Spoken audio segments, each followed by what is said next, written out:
be a little bit easier on yourself, be a little bit more loving towards yourself, and try to really like take care of you, especially when you have all these pressures and things going on and stress and life and stuff like that. Like we get so caught up in it, can be hard to remember that.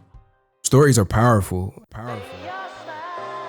Welcome to the Rise, Recover, Live podcast, brought to you by The Phoenix. This is a space where people impacted by substance use can come to share their story of strength and resilience, get open and honest, and inspire hope and build community through shared experience. We'll be talking to people in our community on their own recovery journey and shine a light on the topic of recovery in all its forms. Maybe you'll hear some of your story in theirs. Let's show the world that together we rise, recover, and live. All right, everybody, welcome to Rise, Recover, Live, the podcast. Join us for a celebration of resilience as we shine a spotlight on the stories of people impacted by substance use. The goal here is to create community, inspire hope, and destroy stigma around addiction and recovery. I am your host, Bryce III. This is my co-host, Liz. This podcast is brought to you by The Phoenix, which is a national nonprofit organization and a sober, active community. The Phoenix is dedicated to breaking down stigma around addiction and recovery and providing free programs that bring community together all over the country and online. The only cost of joining any Phoenix event is 48 hours of sobriety, whether you're a person in recovery or just someone who is doing the sober thing or a supporter of a person in recovery. We would love to have you join us for any events in your community. You can take a look at our website or our app to find out where your closest event is, or join us online. We have events happening all day, every day on Zoom. So take a look. The website will be in the show notes. All right, so I would like to introduce today's guest, a very special person, and our first guest ever here on the Rise, Recover, Live podcast, Mr. Andrew Breaux. I've worked with Andrew for maybe, we're getting close to a year now, and the things that this guy does and the responsibilities that he has within the organization, there's a lot of things that this guy contributes to the organization, but just as a person, kind of getting to know him over the time that we work together, he is a very cool person, and I'm very excited to hear his story today. So, Andrew, why don't you give us a little bit of a rundown of what it is that you actually do at the Phoenix?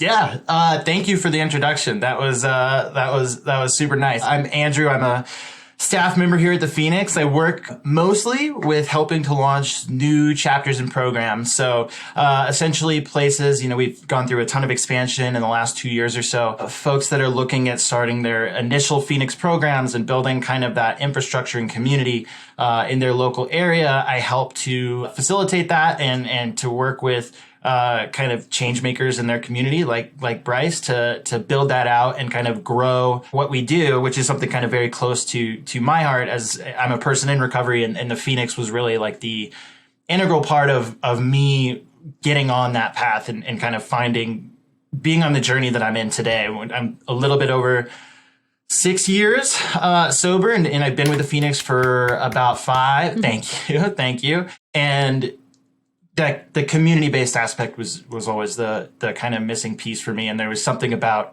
what the Phoenix does and what happens like in the classes and after the classes, the social aspect that really like helped me to kind of like latch onto something and find some people that I had some commonality with, that I was like really interested in finally kind of living a sober lifestyle. Cause it took a lot of years in and out of various other facilities, programs, exercise routines to really, for it to kind of stick, at least for as long as it has now. I love that so much. I'm so excited to talk to you and learn more about your story, Andrew, because we've worked together just kind of from afar, and you've just been a person that I've been able to rely on as, questions and things have come up. And it's amazing how you can work with somebody and have long conversations about work and not know really like how they found the Phoenix or what their story is. And similar to you, I found the Phoenix super early in recovery, and I really credit it as the thing that made it stick for me. Like I was getting there, and I had a good decade of stops and starts. So I definitely feel you on that. But yeah, it was like that community piece, and not just community, but like the right community, right? Like the one that was like wanting to do the fun things that I wanted to do, like making sobriety be more of a reward than a punishment was my was my ticket to the party. So I would love to hear about how you came across the Phoenix, because we're in quite a few cities and states all around the country. But 5 years ago, it was definitely not quite as far reaching. So I'd love to hear like how you found the Phoenix and maybe a little bit about your first experience. Yeah, so I'm located in Colorado. I'm from California originally, but I've lived in Colorado for the last almost 14 years now or so. Similar kind of story to you. When I left home and went to college and stuff, things started to get a little bit crazy and out of control, and it took me a solid probably 5 or 6 years of kind of like trying to go to meetings, or I think I've been in residential treatment for 3 separate occasions for varying periods of stay. I heard about the Phoenix in, maybe, let's see, I got sober in 2015, so probably in like 2011 or something. So it was really early on. I had no interest in doing fitness or like exercising before I kind of found the Phoenix. I mean, I had like tried to get into it like a couple times, and I was just like, it's not for me. But somebody at a meeting in Boulder, Colorado was like, yeah, there's people work out and it's free. And I immediately, when somebody tells me something's free, I'm like, there's some kind of like scam going on behind this. Like I'm going to get there. They're going to ask me for like my credit card information. And so it took me, like 4 years after actually hearing about that. I had hung out with some people who were community members and told me a little bit about it. But when I finally, I went to treatment in 2015 at the Salvation Army Harbor Light, which is actually right across the street from the Denver chapter, kind of catty corner from where the Denver chapter is.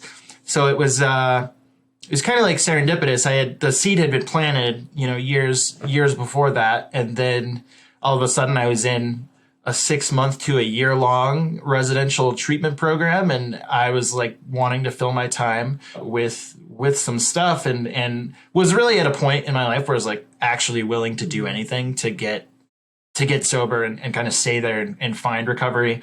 So I met one of who's still a volunteer and does a lot of work for the Phoenix and with the Phoenix, Rich Schock, who's a gentleman in Denver. And I was just like sitting on a bench next to him, and he was talking to me about like, I think it was his birthday, and he had just got back from like, he went to the Phoenix, and then everybody went out, and I think they got dinner or something with him afterwards.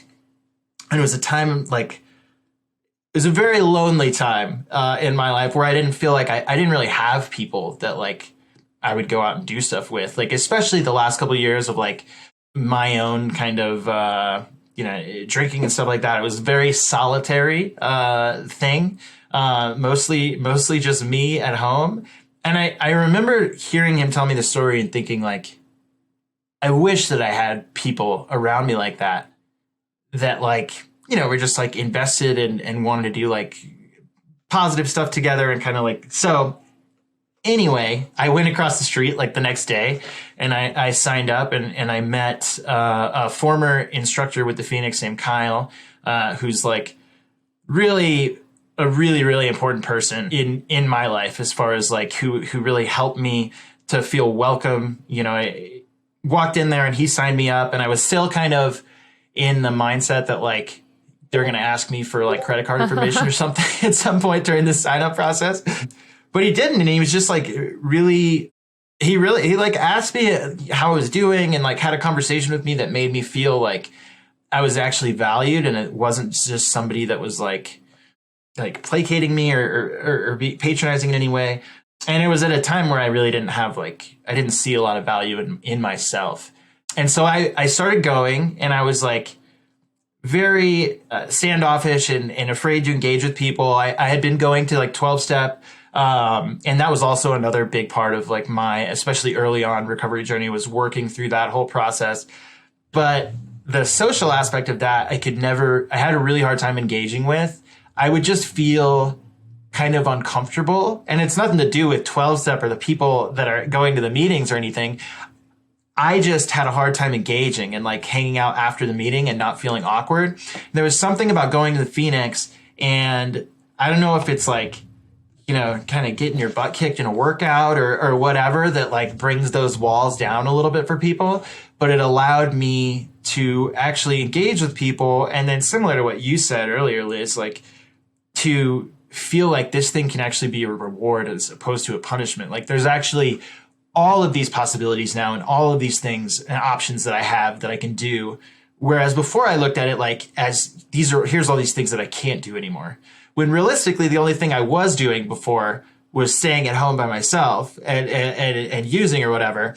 And now the sky's kind of the limit as long as I like don't bring that stuff back into the pictures. Yeah, it started going. For the first 3 months, I was like headphones in. I'm not talking to anybody because I was just like scared. I would go to open gym. I wouldn't go to community classes.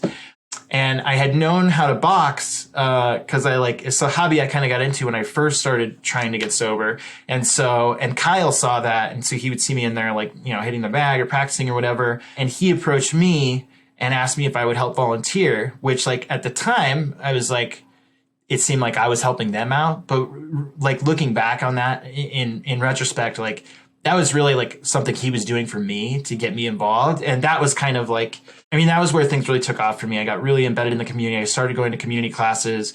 I would volunteer because I was in treatment and I wasn't working or anything. I would volunteer for like 20, 30 hours a week at the Phoenix, like helping with classes, watch open gym, all sorts of stuff like that. And that was essentially the first year of my recovery. I probably spent like, I don't know, 50 hours a week at the Denver gym, just like hanging out, drinking coffee or getting into weightlifting or boxing or whatever it was. And really kind of like meeting the community of people and this, like Mike Milkey, who's my supervisor at the Phoenix, who's like, we've both worked here together now for like 5 years. And we met as kind of volunteers and staff and team members. And yeah, now it's very like the Phoenix is the vast majority of stuff going on in my life, whether that's like friends, work, fitness, stuff I'm interested in. So it's it was kind of lucky in a way to just be across the street, but it's super exciting that we're in a point now where, at that time it was maybe like Colorado, California and Boston. And now there's Phoenix locations everywhere and people can kind of like, they can stop in and have that same experience all over the country. And that's really exciting about kind of like doing this work for me. Nice. So I appreciate you sharing everything that you shared. And there was a couple of things that you shared that I really kind of want to magnify. So I want to get a bit more personal. You mentioned that you had went to a couple of treatment centers before you had the willingness to even listen or pay attention or even entertain sobriety. So I'm curious as to, for you and your personal experience, where do you think that willingness came from? That's a hard question. So the way I see it now is, and I spent like a total of 2 years, I think, in living in residential treatment, like not even including like intensive outpatient and stuff that I had done. Wait. This is 2 years consecutively or like 2 years? No, total. It was 1 year consecutively, and then 2 separate 6-month stints. And it was over the course of about 5 years. So I spent, 40% of my time, 5 years, in treatment. And when I look back, like I really did want to get sober the first time I went in there, like, and I did have a willingness. I just didn't understand really what it would take for me. I went in and I kind of did what I was told and I worked the steps, not all the way, I kind of like fell off at a certain point. You get to like step 4 and you're like, I think I'm good and I don't need to do this anymore. And so the willingness was there, but the reward system of recovery, the like finding a community that I can be a part of and that I'm accepted in. I had honestly like never really had that before. And that was what made me like, I met Kyle and I was like, Kyle's actually like a really cool guy that I would want to like hang out with. And that is a life that I would be like excited about living. For so long, I envisioned my life as just like, I guess I'll just sit home and like, watch TV and just do things like not go drinking for the next, rest of my life or whatever. So I think the willingness was there. I mean, obviously like, every time I got more and more willing, because as things got kind of like worse and worse. And the last time when I checked myself in to treatment, I was like, I had learned so much from the previous processes, and having, several step backs along the way, and trying different pathways, different fellowships, medically assisted treatment, like really like exercised a lot of different options. But that was just kind of what did it for me. And I met a lot of really cool people who I didn't even know at the time when I met them through treatment, but they were Phoenix team members, and they're people who I still know and engage with, Rich and Dan, my friend Nick, who are really supportive. And I think kind of like saw that in me, that I had the willingness, and that I was just kind of like very broken, or whatever terminology you want to use. And that was like getting integrated into that community, especially finding exercise and actually being like excited about it. That has always been like a really big foundation for me. Now it's like, it's not the backbone of my recovery, but it's like a really good touchstone and place for me to get centered. I also started at that time doing a lot of meditation, getting into some like Buddhist teachings and books that really like opened my mind and made me become like, I was like kind of a very cynical, negative person, and helped to kind of change my outlook and have gratitude towards things. And I would say that like that level of gratitude and optimism is really like what made the difference for me. And that community and the exercise in and of itself like really helped me get my mind to a place where I was ready to accept that. I feel like Nice.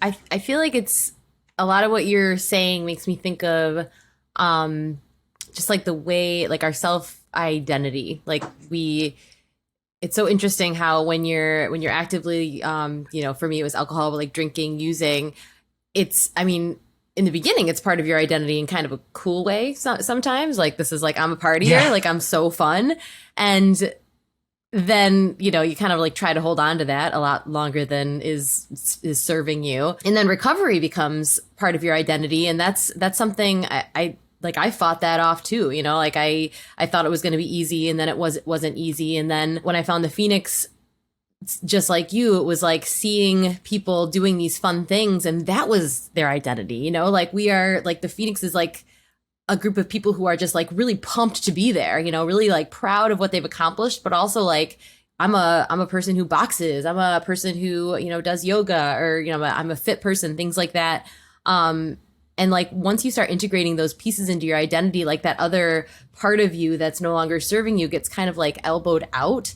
And I just think that's like such a beautiful thing. And now, that's the fact that you were able to really find something that felt good for you and that you loved, and that you were surrounded by people that were doing a thing that you wanted to do, was like that becomes like who you are. You're like this strong, proud person. And I just think that's super awesome. And I would imagine, like you said, that you kind of ended up being like a loner towards the end, which I think is super common. A lot of us had that experience. What about like relationships that you had with people outside of the Phoenix? Like, do they come to events with you? Like, or did those relationships change? Like, I would love to hear about, I don't know, your supporters. Like, that's just like such a big part of all of our story.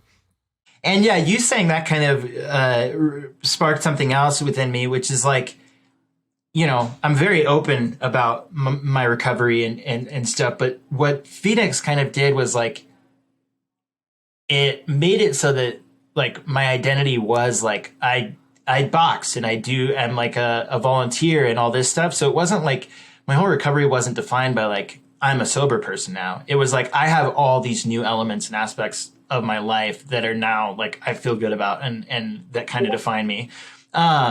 Supporters are, my family has like been super supportive. My mom and my sister have been to Phoenix events with me several times. And my dad is super supportive too. He lives in Thailand, or lived in Thailand, and now lives in Ecuador. What? So he's, I'm hoping to, obviously travel has been a bit of an issue for the last 2 years, but, hoping to go out and visit them there soon. They've always been super supportive. I think they're in the same place that like a lot of families are. They didn't know what to do. Like they wanted to help me in any way they could, but sometimes that means not enabling someone or showing support in those like kind of, I guess what you describe as like tough love sort of ways. But as soon as I really they were super stoked about the Phoenix. Like first of all, my parents are both like super into like fitness stuff. They always tried to get me to do fitness when I was little. And I was just like, I'm not super into this. I was like, golf was my sport, like growing up, which I still love, but that was kind of more my speed. Friends are a kind of it was kind of different because I moved to go to treatment about an hour away from where I used to live, and I had a lot of friends kind of there, some actual really good friends who just weren't good people for me to like necessarily be around anymore. So I kind of distanced myself from that. I've talked to them here and there. I've actually one or two people I've seen come into the Phoenix like years later, and they saw me and I was like working there, and they're like, they did not believe what I was like trying to tell them, that I'm like, I've been sober for like 3 years. And so, yeah, the support I did have early on, like, I had a boss who was really supportive. It was a boss where I worked in a bar. I worked in the restaurant industry for like, my dad owned restaurants for my whole life. And then that was just kind of what I knew how to do. And so when I dropped out of college, I was like, well, I'll go bartender, wait tables or something. And that atmosphere also like normalized drinking for me a little bit. Like, it's hard to have a reference point when you work in a bar all day. And there's not that there's anything wrong with that, but for me, it just wasn't a good fit. 'Cause it seems like everyone is drinking like that all the time. And so I was like 27, 26 before, and I'm 34 now, by the way. By the time I realized like, oh, that's maybe not like the most healthy way to live my life. But I had a boss who was in 12-step, and he was like the general manager at the place where I worked.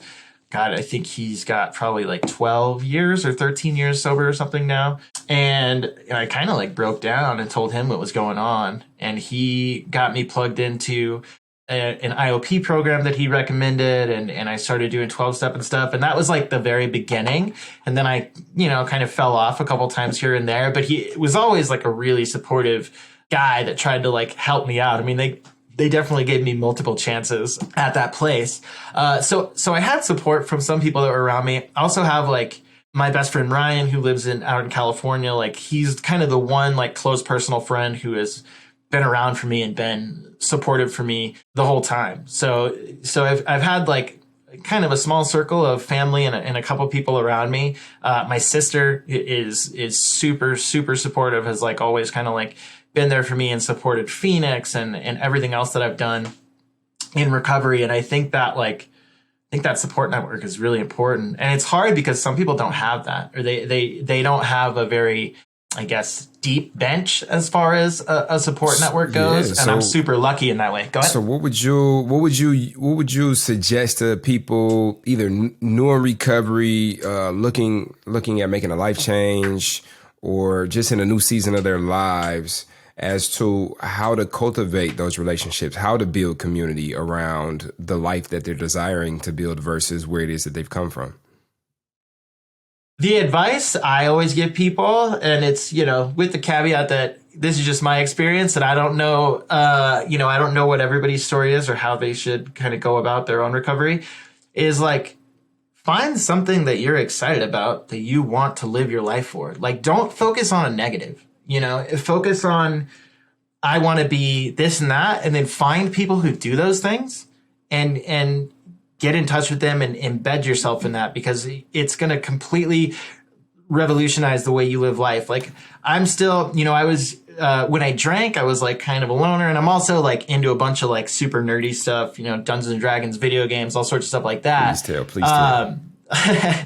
And so like, I'm still, I'm still really into fitness. They seem like those things are opposed to one another, but now I'm like, organize a lot of like online communities and stuff around like games and Discord servers and stuff like that. Because even that, where it's something like you're like sitting at home, kind of like doing by yourself, can actually be like a really cool, communal kind of atmosphere. So that would be that. My advice is always to like I mean, and that goes for anyone. I feel like that's not even people in recovery. Like, you need to find something that you are excited about. And if you're not doing things that you're excited about and feel fulfilled with, then like, it doesn't mean you need to like quit your job today or something, but like you need to look for that thing. Cause I struggled with finding purpose, forever. And then I kind of had a revelation.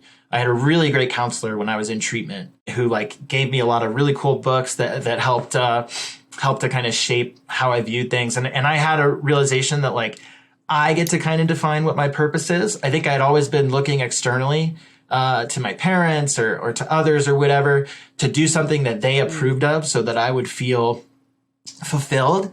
And I had this realization that kind of like, I get to actually decide what that thing is. And that really coincided with like working at the Phoenix, organizing online communities and stuff like that. I mean, it's all stuff that I feel super passionate about and fulfilled by.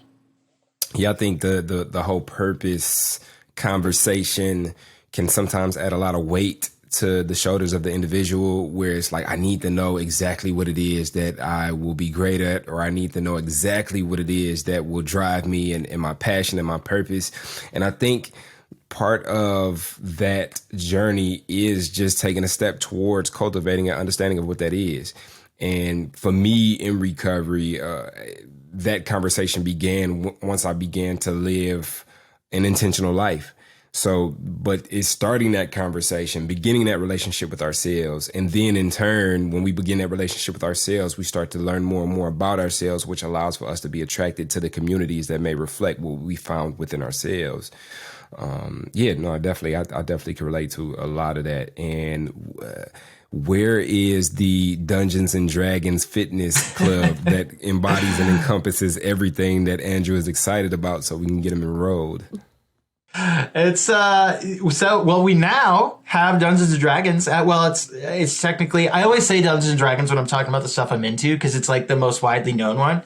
I'm actually I've played Dungeons and Dragons a little bit, but I like play miniature war games and card games and online games and stuff like that. But we do have a role-playing game that happens on a weekly basis. I forget if the time is still Tuesday at 6 or 7. Something like that. We also have people in like 5 Go different time zones. So it's in the evening. The Phoenix.org is a virtual program.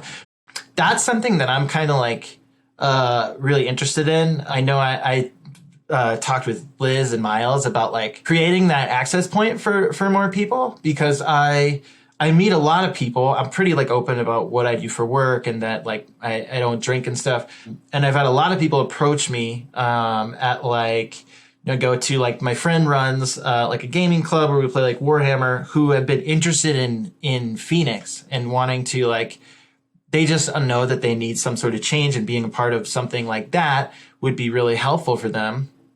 But I've had a couple of them who like came to a workout and they're like, this isn't for me. And I don't think that was because the class was, anything on the instructor or anything like that. I think they just weren't like, they needed something to bridge that gap for them a little bit, which is something that we've gotten a lot better with as an organization. Bryce does a bunch of stuff around meditation. We have this role playing stuff. I know even at the Denver chapter where I used to work specifically, like we've done video games and things like that. And I meet a lot of people through like online communities, Discord servers, stuff like that, who after they find out that I'm in recovery and what I kind of do, that will send me like a DM or whatever and be like, hey, I'm struggling with this or whatever. Can you try to point me in the right direction, or, just like talk to me or whatever. So having somewhere to like point those people and to, help them, and then who knows, maybe they're like going to the CrossFit Games 5 years from now. That was kind of how it was for me, and I was like not going to the CrossFit Games, but got super into weightlifting and then started coaching weightlifting and being really like involved with like fitness certifications, stuff like that. But that's really exciting to me because I think that's like a huge untapped kind of not market's not really the right word, but there's a lot of people out there who could use Phoenix or something like it, who feel maybe super isolated because they are like most of their interfacing is done on the internet. And I would love to have like a way that's like a real online platform, whether it's through Discord server or something around games that like people could really engage with as an entryway to get into, whether it's fitness or meditation or whatever, just to get them engaged with kind of what we have here, because it's something I really, really believe in. Yeah, I feel like we're getting closer and closer and finding different ways to do that. Like I remember when Miles first came to us about doing a role-playing event like Dungeons and Dragons, and my first thought was just like, I don't think so, because it's just not something that I ever was familiar with or did or thought could be done in a way that was, going to create a really safe space. And I'm so glad that you were, I think, the biggest voice there that was just like, no, this is a big deal. This is going to be amazing. And it has been. It's been super meaningful. And that's the name of the game. Like, we started out at the Phoenix having everything be so sport based and fitness based. And then we realized it wasn't about the activity. It was whether it's meaningful to a person. And even that meaningful event is really just your first foot in the door, like, just because once you get your foot in the door and start to and open it and see that there's a community there, the sky's the limit. And I think it's such a cool thing to have somebody like you who's had those experiences and who shares those experiences. It's just like a permission slip to, anybody who's listening now or who is lucky enough to meet you, to see that they really do get to kind of build their own adventure. That's the beauty of the Phoenix, but that's really also just the beauty of recovery, is like, yeah. And I mean, life in general. Yeah. It's a super cool thing. And I think it's the fact that we're doing stuff like that. I think generally, like, nerd culture is much more mainstream and kind of accepted at Agreed. this point. Because I feel kind of like I feel very at home in both communities. But there were a time where, like, the fitness stuff was like intimidating for me, and I just like had a hard time with it. And that was like, the nerd stuff was kind of my safe space. And now I'm at a point where, like, I feel like I can help to kind of bridge the two. I think it's important to note too that it's so normal to find sobriety, recovery, and feel like uncomfortable kind of everywhere, because most people who have experienced addiction, like, the reason you picked up that first substance is because you felt uncomfortable everywhere, like that was like the way to make everything feel better. And then, and then it completely turns on you. So when you take that away, it's nice to have a gentle landing in a community that's there and understands that, like, even the thing that's interesting to you is going to feel really hard for a little while. Yeah, definitely. I had a moment last night. I went to a concert last night, and it was a very lucid moment for me, where I had noticed it was a sold out show. It was St. Andrews, legendary venue here in Detroit. And, I'm looking around and I'm just surrounded, like, everybody is tight, and, it's a show. It's St. Andrews, so it's weed smoke in the air, and everybody got their cups out. And I'm really just like having this moment where it's like, wow, like, I've done a lot of work on myself. Like, I know people that like even under the influence of something right now, like, will feel mad anxious to be around this many people and to be by themselves. And it's like, wow, I've done a lot of work to be able to show up here, take myself on a date, see an artist that I really rock with. I left a little early too, like, cause I can choose to do so, cause I'm with myself. Like, it was just a good experience to know, like, wow, like, the uncomfortability of showing up over and over and over again has helped me to cultivate this strength that I can depend on and rely on. And that's like a big expression of what recovery is.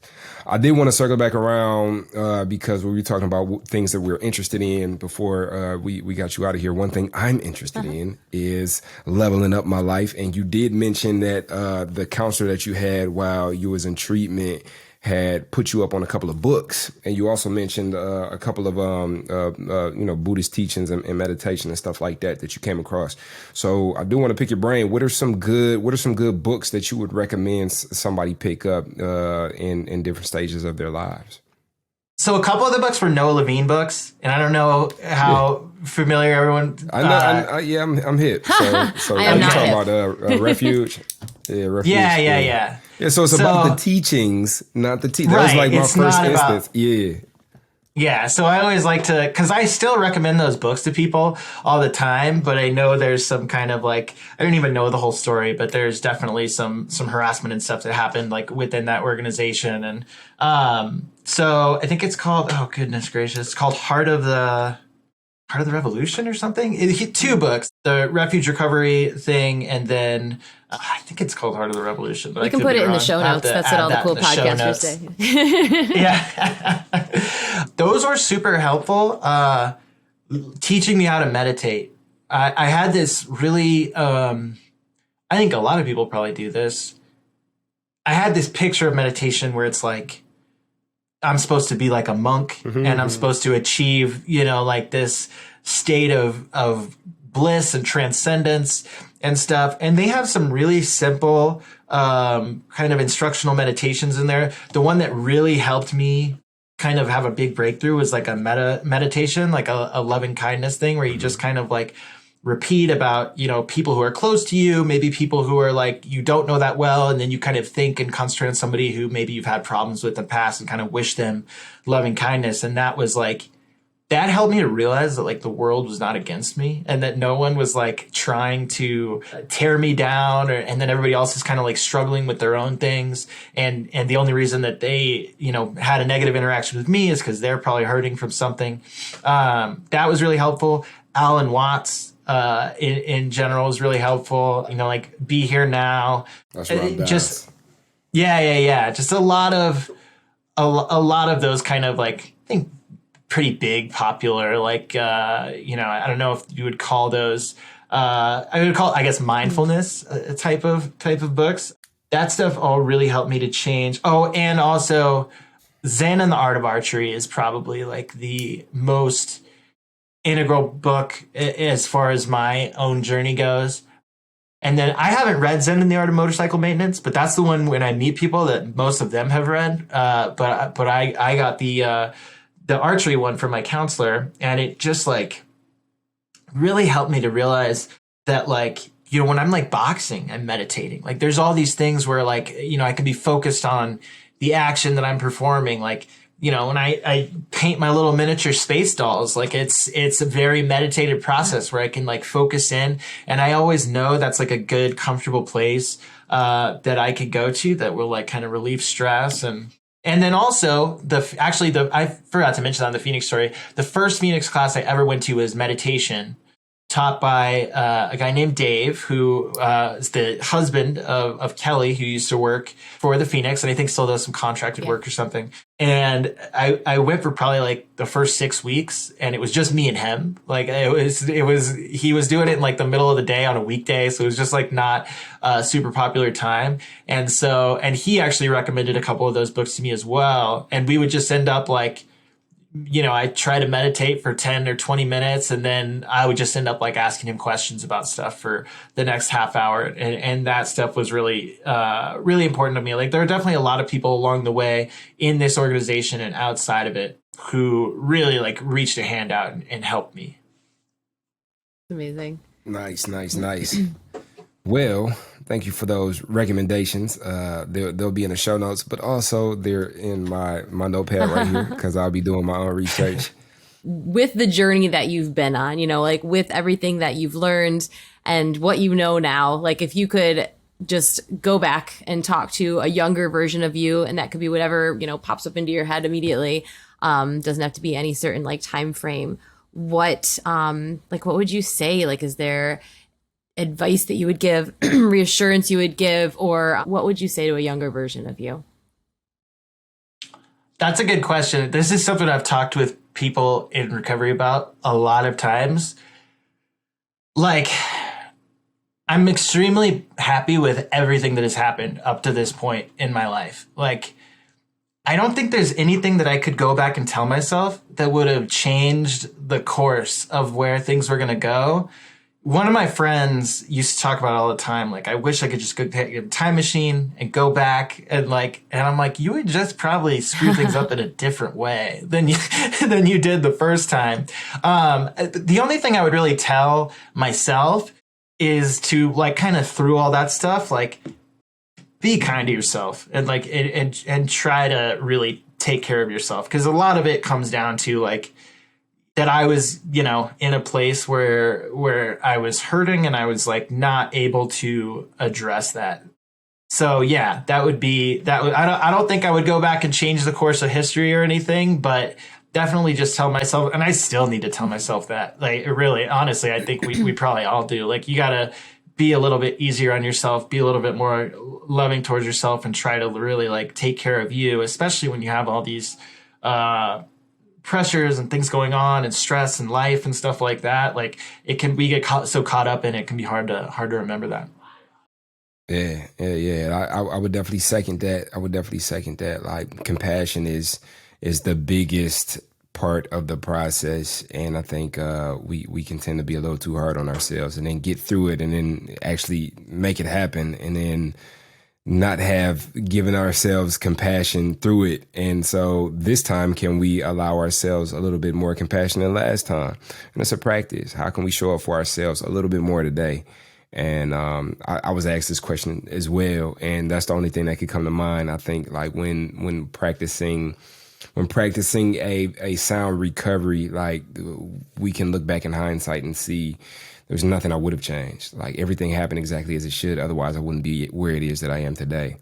But from that, yes, there were a lot of times where I didn't know it in that moment, and I could have been a lot easier on myself. So I definitely agree, and I second that, Andrew.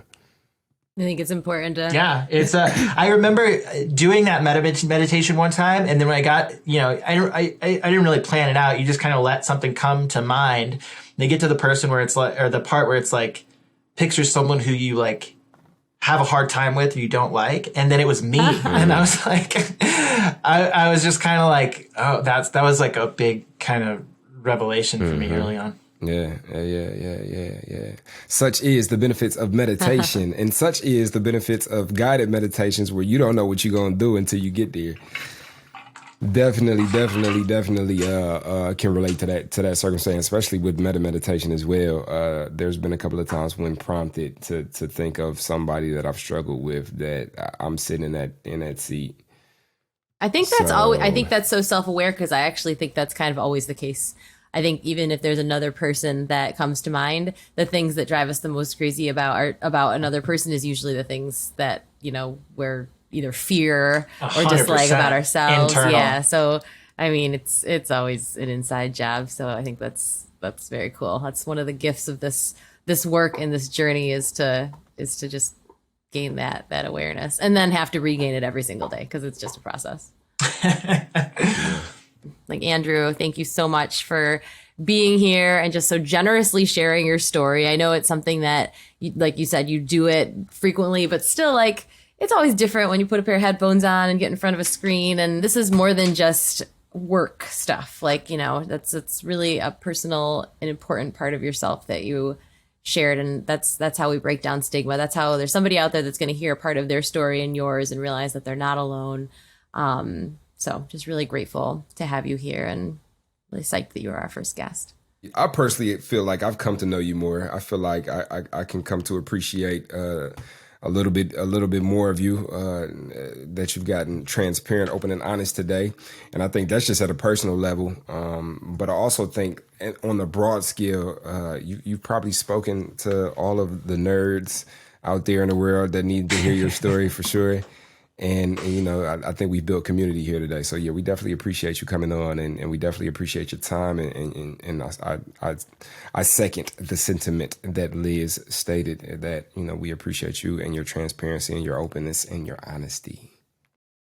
Yeah, thank you so much. I mean, I'm actually, now that I've done it, I'm excited to hear other people, whether it's people we work with or people from outside the organization, kind of come on here, because especially over the course of the last year and a half or so, and we've brought on so many new staff, and but there's been kind of a disconnect, even though we're on Zoom and stuff all the time. Like, you just don't have the same conversations that I would have when I was like in the office working with people all day long. So this is really nice. I appreciate you having me on. Awesome. If you liked what you heard, subscribe, leave us a review. That's the best way to get the word out to other folks. And if you'd like to support the Phoenix, you can head to our website.